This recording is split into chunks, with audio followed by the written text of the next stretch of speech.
Hi, this is Lisa again, and I have a lot of stuffed animals, and I'm going to tell you about all of them.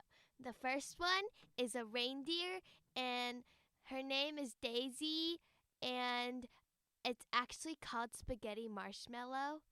And the next one, it's like I think it's a corgi dog, and it's like bread.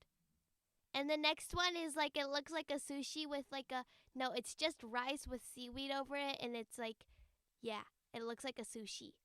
And the next one is a little piggy, and its name is Piggy. And the next one is like an emoji with a heart eyes, and its name is Mr. Smiley. And I don't think I have any more. Okay, bye.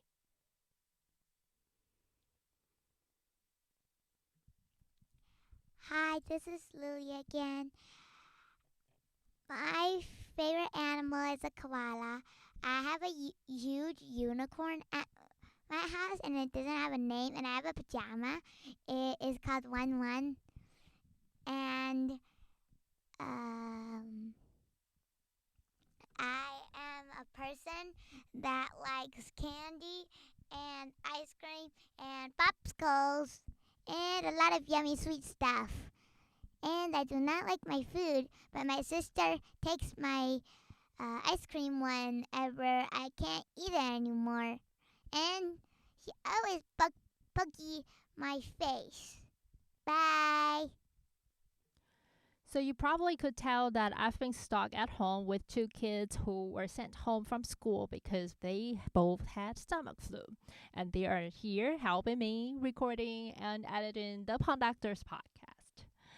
Today's episode is the second half of my conversation with Karen Cubides. Last week we talked about marketings for musicians, and now we are going to talk about her other job that she does a lot, which is career coaching.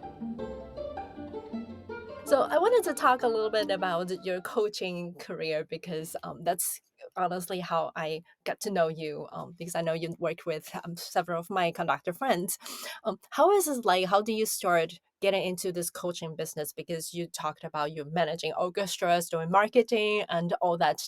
Was that something that you intentionally build a path to, or it just happens to you? Yeah. So I'll answer this question in two parts.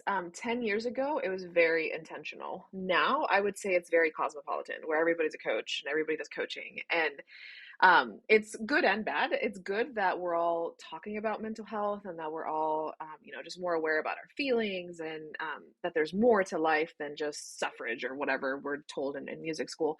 Um, but there's also a lot of uncertified, non-qualified folks making certain claims. So that's, one of the stressful parts of coaching. But to answer your question, for me, it was really when I got to the Boston Symphony, I thought my dream actually was to run the orchestra one day. I was like, I want to do this. And then I got to experience the ends of a very conservative traditional orchestra. And I was like, yeah, no, I don't think I could do this. And in that process, though, I got very close with a lot of the musicians, and having gone to Boston Conservatory and being in Boston, like I just knew a lot of these people. A lot of them were my mentors, were my teachers. And when I was a professional and like out of school and got to see them in the wild, I was so surprised, heartbroken, devastated at how miserable and unhappy a lot of these musicians were. And these were the people that had hit the pinnacle of what we considered success as students. They were making all the money, they were famous, they were amazing, they were playing in this like historic hall, they were touring the world. And I just couldn't believe it. And it just again made me so sad to be like, oh my gosh, like I'm working towards this level of stardom or this level of world classness. Is that what waits for me, to just be unfulfilled as a person? So that just really made me think of, what was missing. And I considered becoming a therapist. I considered going, the medical route. And I also realized that I loved to empathize and connect and share personal anecdotes. And that was a part of the way that I taught and was helping my clients and supporting them in the things that I knew. And coaching just made more sense at the time, so that I could kind of be more open, and it wasn't through the confines of the medical system or quite frankly, more schooling, because I was one of those rogue music students that didn't pursue a master's, and everybody was shocked, and it was just like the worst thing ever. And I was like, no, I don't want a master's on another thing that I don't know what to do with. Anyway, so from there, I decided to become certified through the John Maxwell School, and it was a bigger deal at the time. Now it's gone more corporate training, but just on the basics of life coaching, which is like how to talk to people, how to ask better questions. Coaching is literally asking better questions. And something that is getting convoluted right now that might help this distinction is there's a difference between a mentor, an educator, and a coach. A mentor is somebody that gives you wisdom and you actually are connected to them whether they know it or not. So for example, one of my mentors is Brene Brown, but we've never talked. I consume all of her books, all of her podcasts, all of that. So that is a mentor to me. An educator is somebody who shows you how to do something step by step by step. And it's generally not subjective, unless of course we're talking about music. But for our context here, there is the right way to do hashtags, for example, on social media. There's no wiggle room there. However, if a photo is good or bad, that's very subjective. So from an education standpoint, it's step by step by step. And then a coach is somebody who is there to help you ask better questions, to guide you, but they're not telling you what to do. And it's different from therapy in that it's not like, how do you feel about it? But it's more of like, okay, well, you're thinking about this. Have you considered this? And have you considered this? And a lot of what I love about coaching is just being able to hold space for people to find the answers, which unfortunately and fortunately are within, and to just remove that interference so that the person can actually see what feels good to them and what makes the most sense. So in career coaching, that's what it is. And, for the last 10, 15 years, we heard all these nightmare stories from our teachers telling people to quit or like, you shouldn't be doing this, or that's not the place to be. That's not what coaching or teaching is about. So it's a very sacred practice, and there's also lots of ways to specialize in it. I have clients that are coaches in more of the heart facilitation space or in the conflict resolution space. For me, it's more about emotional intelligence and human connection with the Enneagram, our motivations, strength finders, that kind of thing. Because I wanted to find a space where I've always wanted to work with the best, and I am so blessed to work with incredibly brilliant musicians, and that they don't need support in their craft per se. They need encouragement and empowerment and language for why they are the way that they are, for why they feel the way that they feel, and to just really know that nothing is wrong with them. And the modalities that I've chosen to specialize in allow me to do that, and then allow me to take it a step further with supporting them in their marketing efforts, which I think is the next most important thing. And one of the foundations of my practice that I learned in the last decade was that you can be wildly unhealthy and successful, but you'll never be fulfilled. So for me, a big value is personal development and career development have to go hand in hand. A basic example would be tenure. You can win the job, but can you keep it? And can you be excited by it? And if the answer is no, then what is all of this for? So that's where that personal journey is so, so crucial.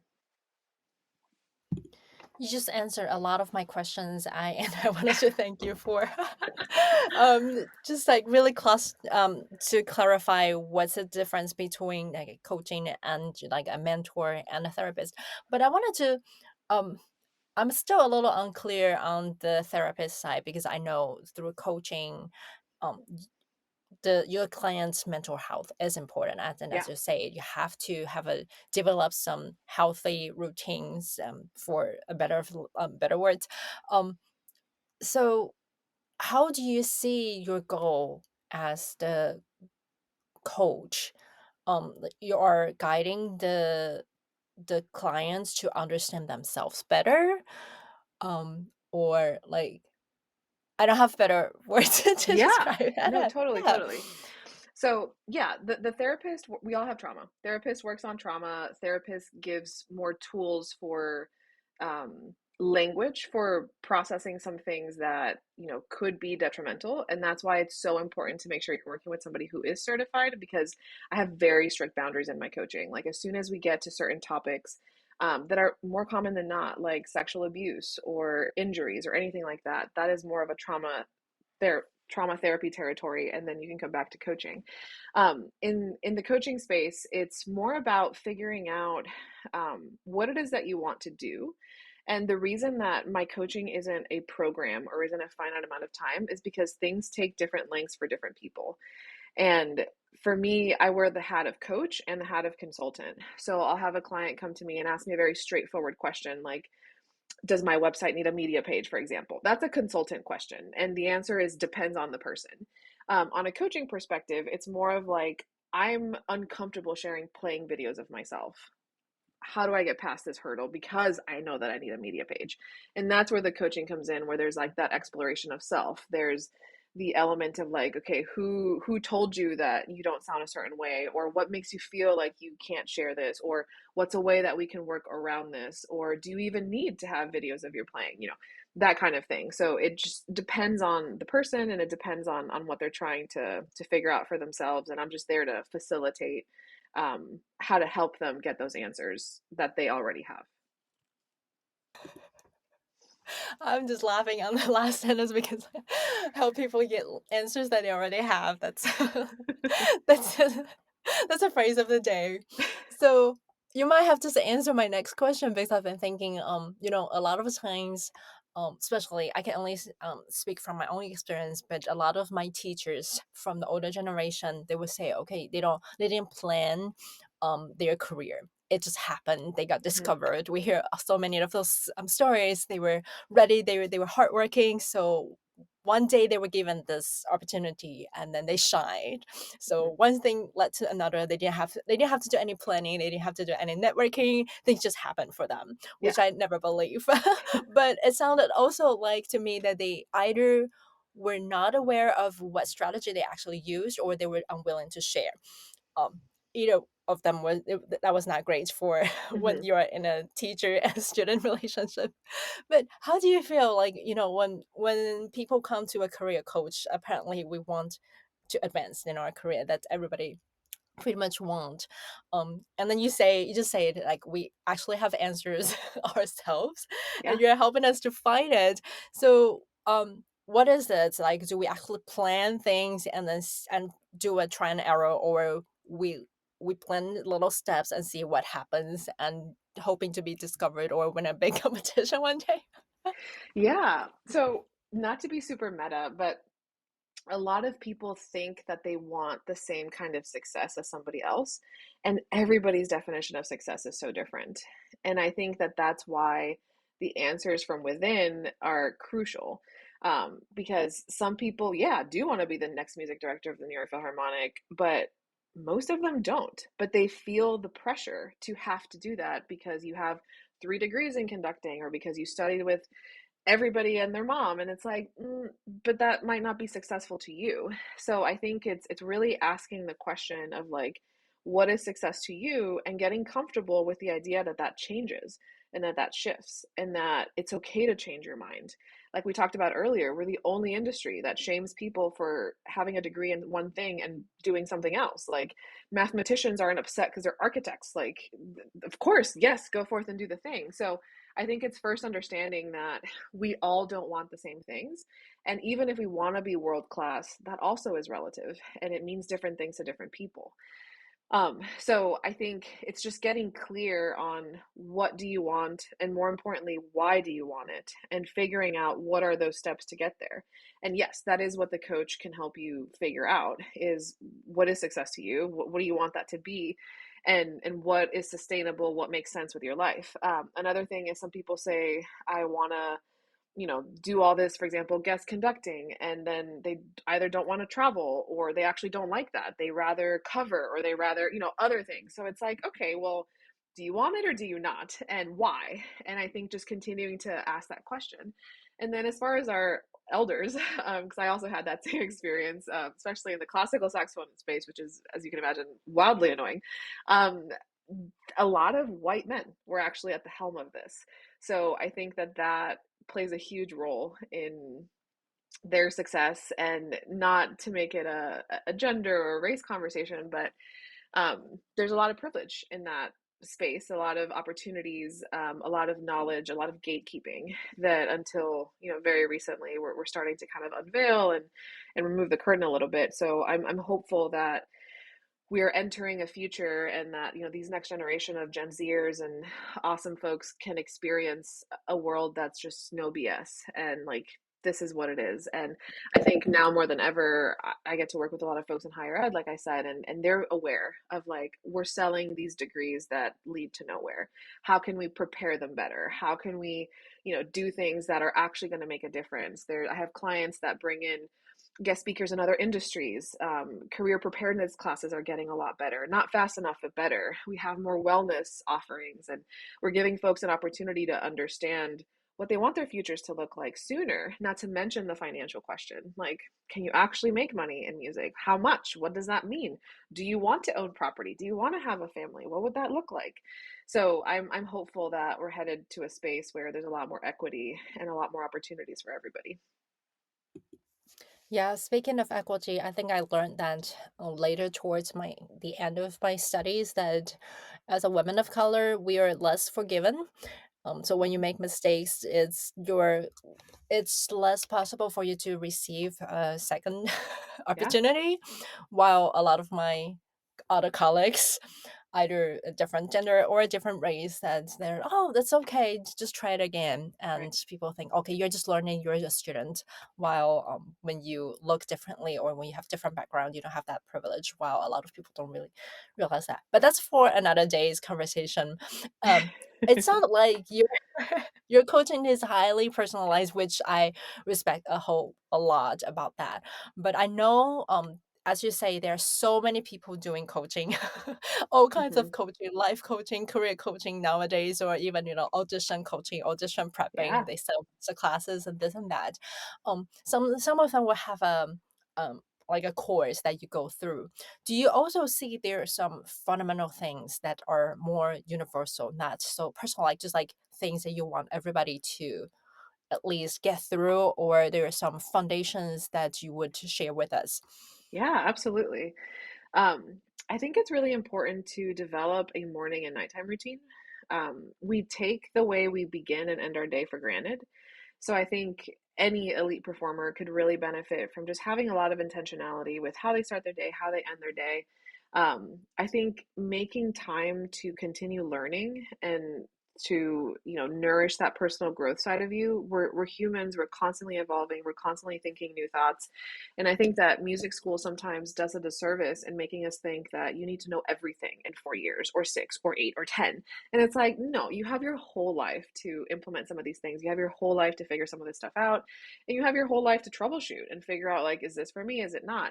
I've gone through seasons where I journal. I've gone through seasons where I meditate. I've gone through seasons where I don't read any books because I can't handle it. I've gone through seasons where I podcast, where I don't. Like, it's just giving yourself that permission and opportunity to figure out how do you want to learn and what makes sense for you.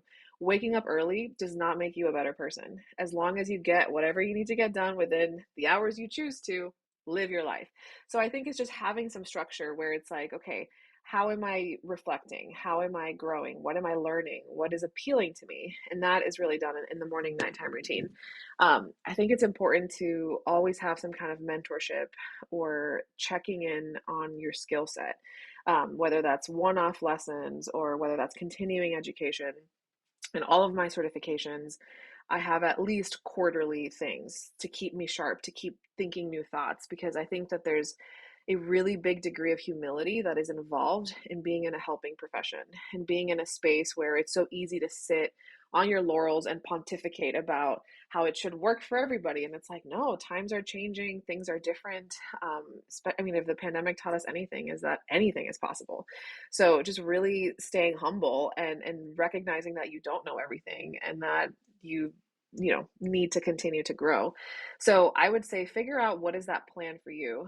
I think financial literacy is so important for musicians.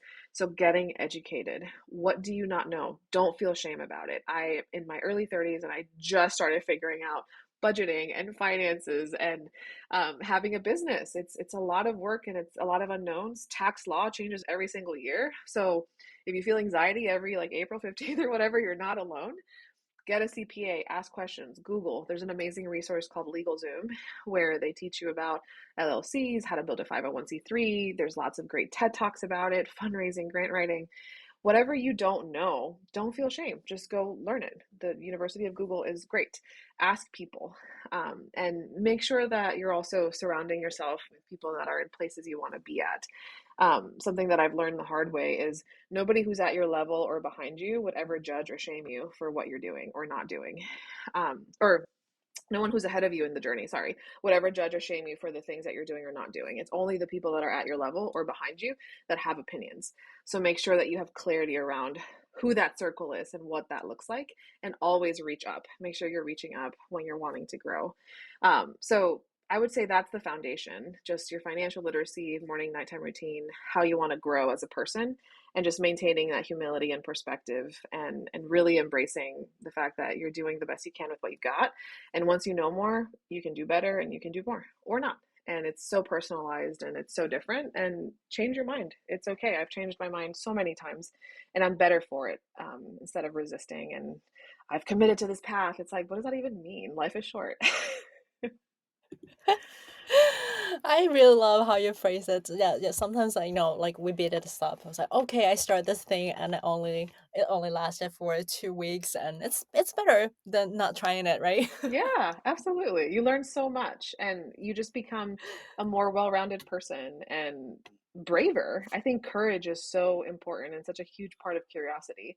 And we kind of lose that in school a little bit because you're like told it has to be a certain way, and it's like not true, actually, not in the real world. So before we wrap up our conversation, I have one last question, and that might be a little cliche, but looking back and your almost 10, no, you just celebrate your 10 years of owning your own business. Congratulations. Thanks. What is something that you learned, or something that that went so bad that you just want to warn us not to do that? Yeah. Two things. I'll tell you a good and a bad. A good thing is you really never know how things are going to end up in the best way possible. So give yourself that permission to dream and to believe in magic, which sounds so cheesy, but if you would have told me 10 years ago that I would have the career that I have right now, I would never believe that because it just seems so wildly fantastical. And a lot of the things that I do now didn't exist back then. So I think that we get so caught up in like, I was like, I'm going to play in a military band or I'm going to do this and that. And I was boxing myself in something smaller than was actually waiting for me. So just give yourself that chance to like uh, grow and dream and think about what you want to be doing. And then as far as the bad thing, not the bad thing, the amazing learning opportunity. Um, what I essentially learned is financial literacy. I built a really fancy instrument seminar in Europe, and I've always been passionate about events. I'm a glorified event planner. I love instrument days. I love recruiting events. I love conferences. I have actually a great team that helps me stay organized, but I'm a visionary. So I can help, kind of bring visions together. And that workshop went so bad. I had like 15, 20 people pull out last minute. I hadn't gathered deposits because I was 22 and I didn't know. And it ended up costing me probably the equivalent to a master's degree in business. My client fired me right away. I was horrified. I thought I was going to go bankrupt. It really messed up my taxes that year. I got into so much debt, and I was also like in Europe. So I was like in another country running something that was, crashing and burning. And yeah, I thought my life was over, and it wasn't. I survived. But yeah, that financial literacy and that getting organized, I learned to be humble. I was very, very egocentrical. I was doing that for me and because I knew that I could do it and I had the vision, and I didn't have the expertise, experience, or the team to back up what I was trying to do. And I'm glad it's not in the medical field and nobody got hurt, but I definitely learned a very expensive lesson. Thank you so much for sharing that. I definitely did something similar when I was younger. Not so much to almost went bankruptcy, but I totally understand, like when you're doing things for you to fulfill your own ego, just proving that you can do things, you miss a lot of things, and that's But we learn a lot. Yes, absolutely. I definitely got it together after that, and I was like, never again. And thank you so much for coming to the podcast today, Karen. And just before we say goodbye, tell my audience where they can find you for social media and website if they want to get connected. Yeah, of course. Thanks so much for having me. This has been so fun. I love talking to other podcasters because you can just like flow and it's so great. It's like we're having coffee, but we're not even together.